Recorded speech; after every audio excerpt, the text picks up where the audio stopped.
Asthma பிரச்சினைக்கு நிரந்தர முற்றுப்புள்ளி. இன்றைய மாசடைந்த சுற்றுச்சூழலால் பெரும்பாலான மக்கள் ஆஸ்துமாவால் பாதிக்கப்பட்டு அவதிப்பட்டு வருகின்றனர். சிறு குழந்தைகள் முதல் பெரியவர்கள் வரை அனைவருமே இப்பிரச்சனையால் கஷ்டப்பட்டு வருகின்றனர்.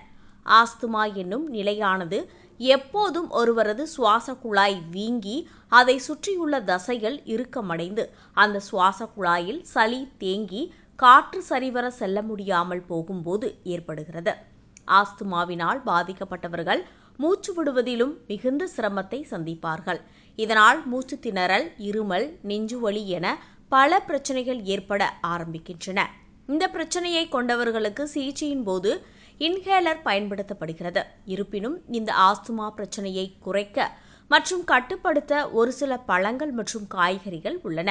அவற்றை அடிக்கடி உணவில் சேர்த்து வந்தால் ஆஸ்துமாவின் அறிகுறிகளை குறைக்கலாம். குடை மிளகாயில் ஆன்டி ஆக்சிடென்ட்கள், வைட்டமின் சி மற்றும் பைட்டோ நியூட்ரியன்ட்கள் போன்ற பண்புகள் அதிகமாக உள்ளன. எனவே இந்த குடை மிளகாயை சுவாச பிரச்சனை உள்ளவர்கள் அடிக்கடி உணவில் சேர்த்து வந்தால் ஆஸ்துமா போன்ற சுவாச பிரச்சனைகள் நீங்கி சுவாச அமைப்பின் ஆரோக்கியம் மேம்படும். மாதுளையில் நார்ச்சத்து, வைட்டமின் சி, வைட்டமின் கே மற்றும் ஆன்டி ஆக்சிடென்ட்கள் போன்ற முக்கிய சத்துக்கள் அதிகம் உள்ளன.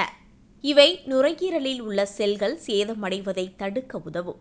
எனவே சுவாச நோய் உள்ளவர்கள் மாதுளையை தினமும் ஜூஸ் வடிவிலோ அல்லது அப்படியே பழமாகவோ சாப்பிடுவது நல்லது. இஞ்சியில் ஆன்டி ஆக்சிடென்ட்கள் அதிகமாக உள்ளன. இது மன அழுத்தத்தை குறைக்க உதவுகிறது. டிஎன்ஏ சேதமடைவதை தடுக்க உதவுகிறது. மேலும் இஞ்சி இரத்த அழுத்தம், இதய நோய் மற்றும் நுரையீரல் நோய் போன்ற பல நோய்களை எதிர்த்து போராடி உடலுக்கு நல்ல பாதுகாப்பை அளிக்கிறது. கீரைகளிலேயே பசலைக்கீரையில் புரோட்டீன், இரும்புச்சத்து, வைட்டமின்கள், கனிமச்சத்துகள், பொட்டாசியம், மக்னீசியம், வைட்டமின் கே, நார்ச்சத்து, பாஸ்பரஸ், தயமின் மற்றும் வைட்டமின் இ போன்றவை அதிகமாக உள்ளன. இச்சத்துக்கள் அனைத்தும் சருமம், தலைமுடி மற்றும் எலும்புகளின் ஆரோக்கியத்திற்கு நல்லது. அதோடு இது ஆஸ்துமாவின் அறிகுறிகளை குறைக்கவும் உதவுகிறது.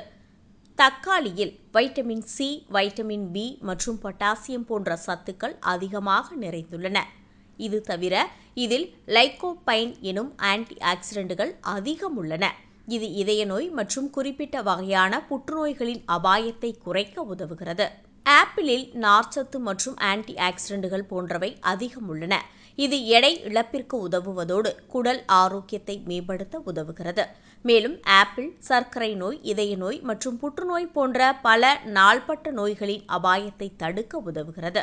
பச்சை பட்டாணியில் vitamin A, vitamin C, vitamin K, folic அமிலம், கால்சியம் மற்றும் நார்ச்சத்து போன்றவை அதிகம் உள்ளன. இது எலும்புகளின் வலிமை மற்றும் ஆரோக்கியத்தில் முக்கிய பங்கை வகிப்பதோடு எலும்பு முறிவு அபாயத்தை குறைக்கிறது. குறிப்பாக இதில் உள்ள பி வைட்டமின்கள் மன இறுக்கத்தை குறைக்க உதவுகிறது. ஆரஞ்சு பழத்தில் வைட்டமின்கள், கனிமச்சத்துகள் மற்றும் ஆன்டி ஆக்சிடென்ட்கள் அதிகம் உள்ளது. முக்கியமாக இப்பழத்தில் வைட்டமின் சி மற்றும் ஃபோலேட் அதிகம் உள்ளன. இவை அனைத்துமே நுரையீரல் நோய்களின் அபாயத்தை குறைத்து அதன் ஆரோக்கியத்தை மேம்படுத்துகிறது.